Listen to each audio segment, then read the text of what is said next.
There's corn on the ground in Bob Pollock's field, and that's not good news. Well, first, if it's not in the bin, it's not bushels, and it's not money in the pocket.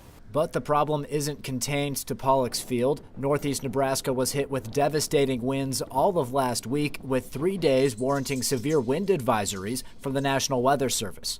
Pollock, who is an agronomist with Farmers Pride in Battle Creek, says this year's wind damage is as bad as any year he can remember. I have seen individual fields that have been down, pretty just flat.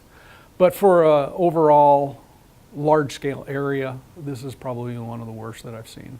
He says they've seen both stalk breakage and ear droppage, meaning the ear disconnects from the stalk and falls to the ground. He has heard of fields with as much as 40 bushels per acre on the ground. Pollock says what happened this year affects which hybrids to pick for next year. So we do want to choose something with good stalk strength, good ear retention, just hybrid selection, good fertility program.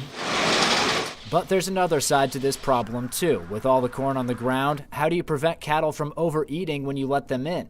Livestock consultant Chad Schomburg has some ideas.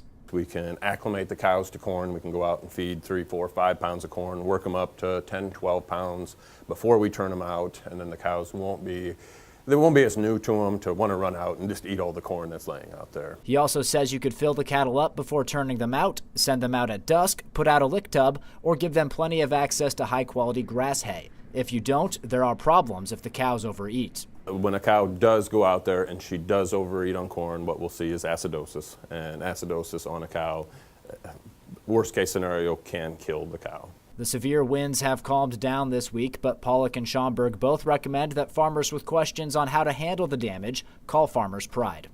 Reporting for News Channel Nebraska, I'm Michael Shively.